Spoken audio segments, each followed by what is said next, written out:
Hi, I'm Natalie and I'm 21. Hey Natalie, I recognize you from the clubs that we go to, so you've seen me at my worst. This is fire. It's a yes. You've seen me at my... Elden Ring and Baldur's Gate. Oh, okay. Those are absolutely bangers. He likes her. She likes him. She's playing with her hair. This one's gonna hurt him. Natalie, would you come take my seat? And I'll just stare right down the gun. Yeah. So you've come out on top. You said a second ago you would take another date. But the other offer on the table is all of the money in his wallet currently. It could be nothing. It's not. It's not nothing. I say the money. That's fucked up. What if you have to sign a restraining order if you take the money? So you're picking money. Is that gonna hurt your feelings? Nope. Yeah. Yep. I knew it. You're never gonna find love, man. It doesn't exist. Adventures out there! Mini, Gen Z bucks and a mini, itty bitty titties in a ball, itty bitty titties in a ball, 5'3" in an attitude, 5'3" in an attitude, secret product in a trench, secret product in a trench, new friend green and a sneaky link, new friend green and a sneaky link, fake dead hands in a hoop, fake dead hands in a hoop. I quit! Half of Gen Z men no longer actively even trying to date. They're not even trying. And so the question is, well, why is that happening for women?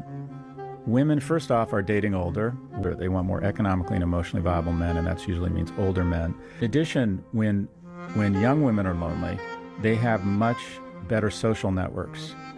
They have much stronger friend networks, whereas guys become kind of lone wolves and kind of literally sequester from everyone and everything.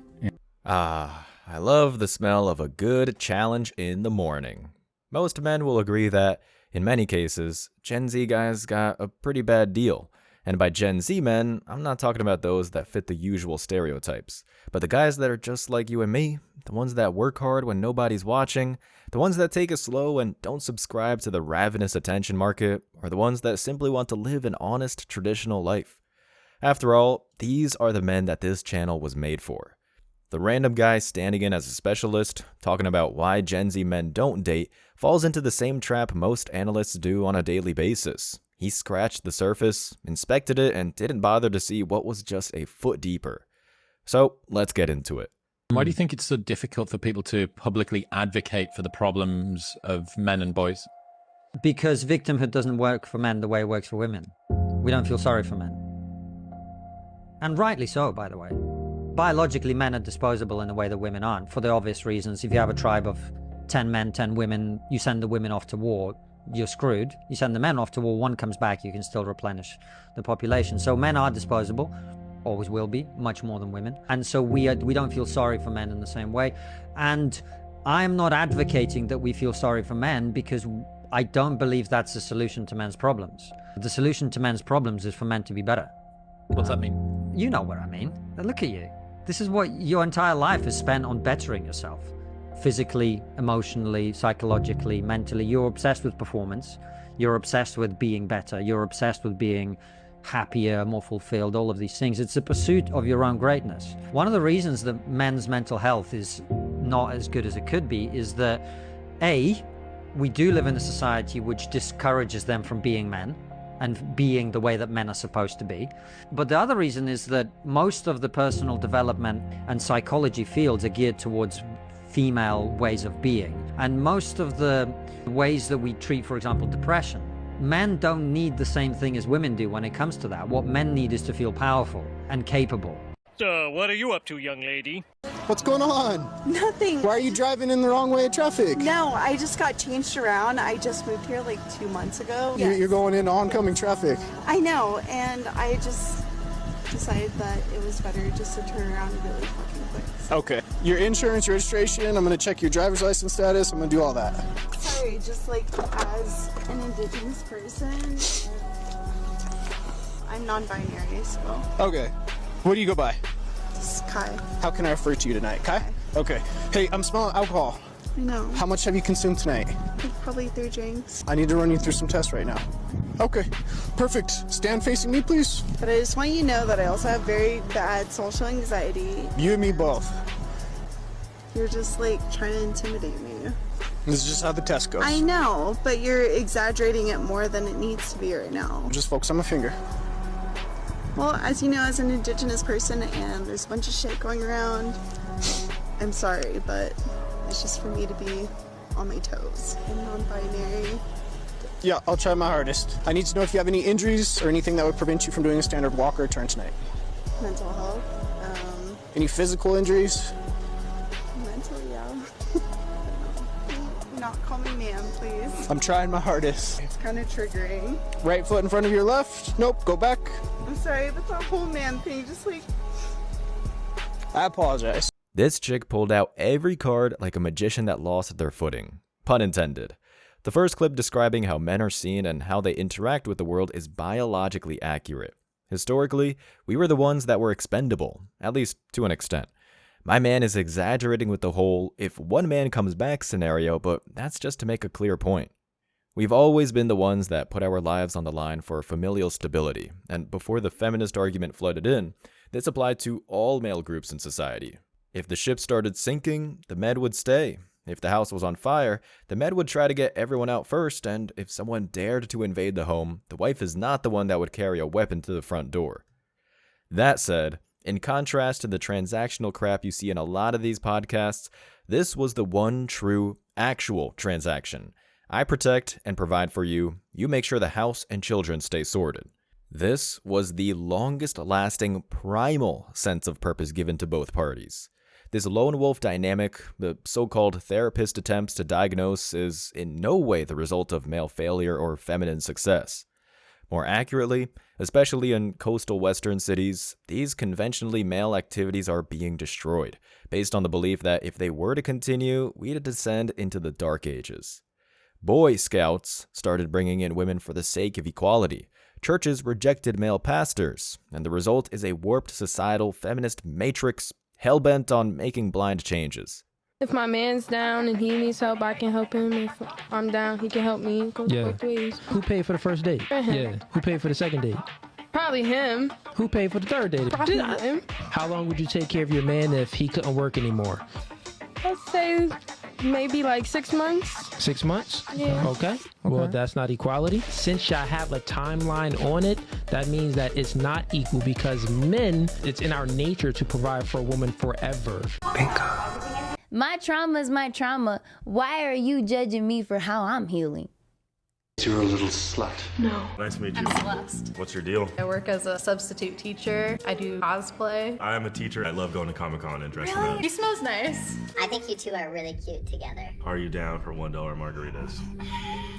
Are you unsure? Go for Yeah, I'm sorry. It was really good to meet you. it. Nice to meet you, Celeste. I feel really bad because like I did like him a lot, but also I don't want to not leave my options open, I guess. Nice to meet you. I'm Daniel. I'm Celeste. Nice to meet you. Would you like to see exhibit your kids? Yeah, I just wanted to see who else was here, I guess. Do you think you would want to go on a second date with you? I hope so. Guess we'll see what he says. Oh my god! That was more fun talking to you. I do have to hit the button, though. I don't play second chances. That's fair. Below average women making below average choices. The therapist clip states in the caption, many face economic uncertainty and prioritized career and personal development over relationships, finding the dating landscape too demanding and time-consuming. Now, although this is insanely true, it's also pretty damn vague and forgiving towards the demographic that's solely responsible. Naturally, as I and the clip regarding the 6-month plan said, men are the natural providers. That's something you'll find in every culture on the planet. Women like to point out that some isolated tribes are governed by women, but that can be answered with 2 questions. Have they prospered? And can you name them? If we're being honest, the answer is no, because they resemble a functioning society as much as a dolphin does a hippo. And to address how women provide, well, they don't. Not only do they choose not to provide, but they are naturally incapable of providing without a male link at the start of the chain. That's how this economic uncertainty reared its ugly head at Gen Z dudes. Women got greedy, more so than ever before, encouraging legislation that flipped the system on its head. Not only that, but there's another fact at play here. men are no strangers to sacrifice. I've said this a million times, they will risk life and limb for those they care about. This produces another question. What has happened that makes young men so resistant to dating and marriage, if they are literally wired to protect and serve at all costs like any other real man on the planet? Stop telling women we don't need makeup. We know. We just like to wear it. Halas. You're ugly. Men are in their flop era, like for real. There's such an insane imbalance between men and women. I don't think that we'll ever be able to restore equality in the balance between men and women. I think we could. You do? Yeah. We're in this extreme where men are dispensable, you know, we can do it all our own and all that thing, which is, again, great because we kind of needed to raise ourselves up to the same, you know, standard. Right now, the notion I feel like online is that one can exist without the other. The statistics are reflecting that. I mean, there's a record number of single women over 30. People are having fewer and fewer children. More single women in the United States own homes than single men. This is a society-wide problem. Like, we shouldn't be like, oh, haha, like men are getting theirs now, because it's going to cause problems down the line in like multiple ways, like some of which are really dark. I feel like we kind of got to a bit of a plateau with this like them versus us type of thing. And it's time to kind of change the narrative. And it's not going to be you who solves it. What makes young men so resistant to dating and marriage, if they are literally wired to protect and serve at all costs like any other real man on the planet, is not for any of these terrible arguments. Women own more homes because they take them. Women aren't winning in the West. If anything, they're dying off. And men aren't struggling in the ways you say they are. That said, the truth can be found in the structure of these arguments. Take the crazy, camera-slapping wall jumper in the first clip. She still subscribes to the silly idea that women wear makeup and heels for themselves when the story is already out that all of these things are specifically created to appeal to the opposite sex, albeit unsuccessfully. Then you have these dumb unknowns talking to each other with mics bought with a trust fund, believing that demeaning men was a magical thing that resulted in harmony, but now they have to pump the brakes a bit. The truth is, ladies, you never had control, and you never will. It's an effort that violates the laws of nature, and all you and your kind have effectively done is break a fair number of gears in the machine that separate you from the bear that you think would be a Disneyland ally. All that changed really are your expectations, and they're ridiculous. And if you want your house clean, hire me a maid. Okay. Realistically, yes. Okay, fine. Yes. You want me to clean? I agree. I'll hire the maid and I'll marry the maid. Boom. I'll marry the maid. No, she's tied up. She's done lots That's of the stuff. question. That's the question. You know, she's on the time of the month. Of course. And she's like, can you please help me with Yes, the I will dishes? say to her, of course, Habib, I'll do the dishes. By the way, you got the rent this week. You're taking the mick. Okay. Look. Why okay. do men go into marriages hating their wives? Because this batch was awful. If your wife can spend more than you make, like you need to make more monies, 150 maybe to 250,000 a year would be comfortable for sure. The more the merrier. But 300,000, like I guess if they made less than that, I feel like we wouldn't have the lifestyle I wanted, so I would work. Like life's expensive. Anywhere from 70 to 100K. I would have to say 127. $500,000. Is that bad? Probably 150 to $250,000 a year. ideally, my husband needs to be making like 650,000. Totally reasonable. Guys, I don't know why I didn't see this sooner. Just go out and pick up a job that makes $500,000 and all the worries in the world will just wash away. It's that simple. Oh, wait. Apparently, the typical 25-year-old Gen Zer has an annual household income of over $40,000. So it looks like that's off the table. Back to the drawing board, fellas. We tried. Alright, but seriously, when the therapist at the start says many face economic uncertainty, he and whoever is listening to him are just painting over the real issue like a drunk landlord paints over a power outlet.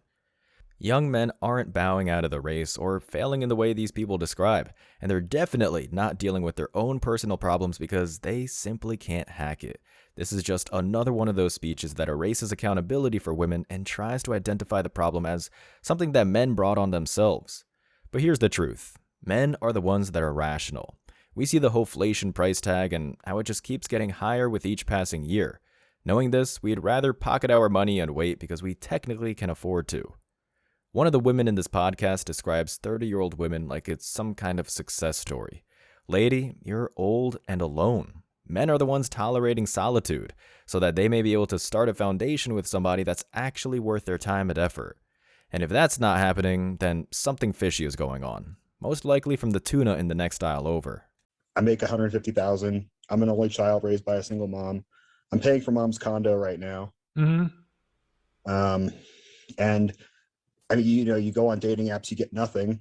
And I go out to the mall. I feel like I got some style. I got, a good Well, let me stop you right here. I'm telling you, the way you're coming across already is beta. What woman wants to date a man who's paying his mom's condo? She's 65. She don't have any money. What am I supposed to do? Hey, that's not what I asked. Now, is it? You need to understand something. Just when I ask these women these questions, they have that same feeling too. What are you supposed to do? Live like you're living. I'm not saying don't do it, but I'm telling you, you're not coming across as a man who's at 36 who's living for him. Where's her husband? I don't know my father. Okay. Your mom mismanaged her life, so now you're stuck with it. This is what happens when guys become son husbands. No different than become mother-daughter scenario. The mothers end up ruining their kids' lives because they ruin their own life. You're 36 making 100. You should be living your own life. Unfortunately, I'm going to give you some hardcore advice. You didn't know your father? Is he still alive? I don't know. Why don't you know? Ma won't tell me the truth, I guess. Well, he won't tell you the truth. His name's not on your birth certificate? It is. Well, what do you mean she won't tell you the truth? You know his name. I guess I never pursued it that hard. This is something that I haven't touched on all that much, but it's about time I explore it. One of the things harming young men's success these days isn't just the legislation, hoflation, or other suspects. In Western media, men and women are often confronted by the sins of the father narrative. Dad drinks, but it's not because he caught mom cheating, he's just in shambles. Dad's gone, but that is usually because he's inconsiderate and narcissistic. Dad is a menace, but mommy loves you. The problem with all of these statements isn't that they don't occasionally happen, it's that statistically speaking, they are almost non-existent when held up to actual cutting scrutiny. It's not sins of the father, it's almost always sins of the mother. For high school, I had to do mandatory social work, and by and large, most of the single mom upbringings turned out to be total manipulation. The dad was drinking because the mom cheated, often multiple times. The dad wasn't gone because he didn't care, he was kept at arm's length, or he sometimes didn't even know his son existed. And finally, mommy didn't love these troubled men. She demonized them because they reminded her of the man who made her feel shame for the past. This is a rising problem in the US, and therapists trying to place the burden of failure on Gen Z guys for their failure just negates the fact that they, if they don't succeed, probably didn't have a male role model in their lives. And if this doesn't apply to a young man, there's still the issue of picking from a society hopped up on the digital equivalent of a narcotic. Excuse me, please get a new dish. I think it got cold when I was taking photos. Can I take this back?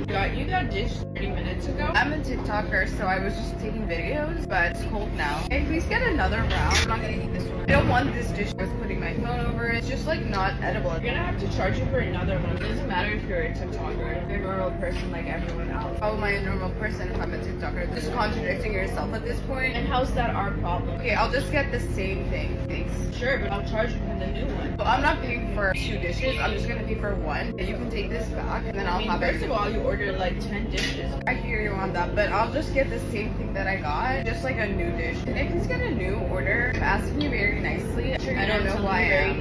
I'm sure you don't know who I am. I actually don't know who you are. No normal person that knows who I am would ever talk to me like this. I don't know what makes you think that I would eat cold food. This is very weird for a restaurant. Turn it off. That's what I would say. It's hard for young people now because they're hooked. They're addicted. If you don't think you're addicted, and I'm talking about anyone, from the highest to the lowest, if you don't think you're addicted, then see if you could turn it off for a week. It got quiet in here, didn't it? Didn't it get real quiet? Some of us do anything to be liked.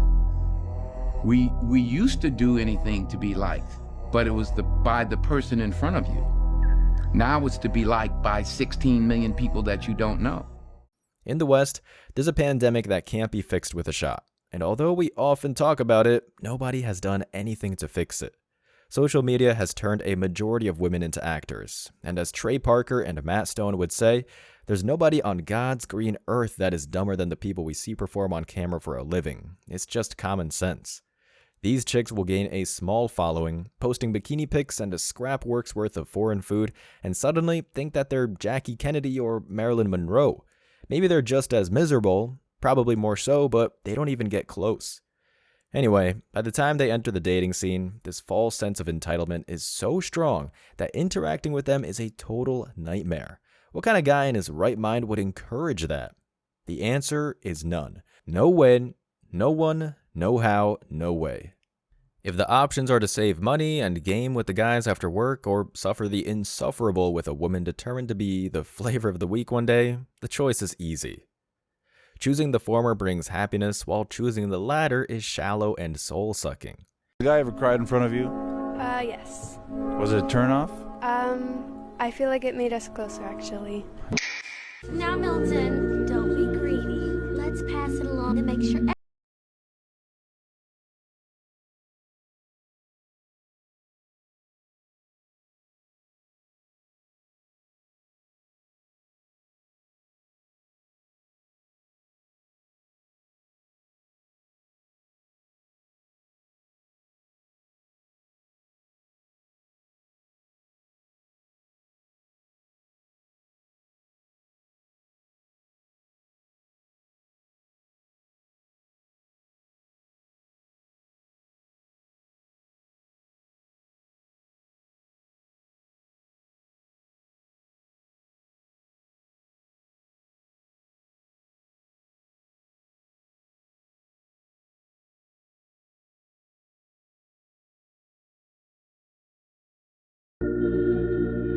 This place makes me wonder.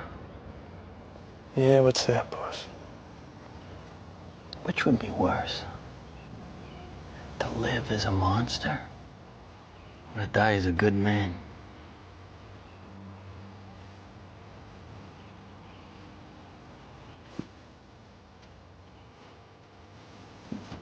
Okay.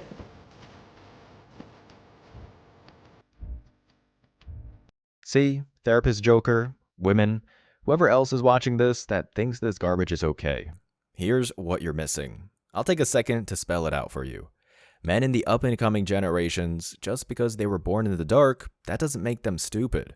They know that the rewards for masculinity are still out there, with all the love, hope, and self-respect that comes with it.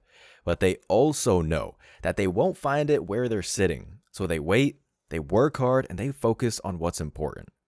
That's the key, and when they start to walk away, they're one step closer to finding it. As always, I wish you tremendous success. Now it's your turn. What do you think? Let me know your thoughts in the comment section below. Remember that if you leave the best comment, you'll get $5. Thank you so much for watching. If you found value in this video, hit the like and subscribe buttons, ring the notification bell so you don't miss out on future uploads, drop a comment, and share it. See you in the next video. Till next time.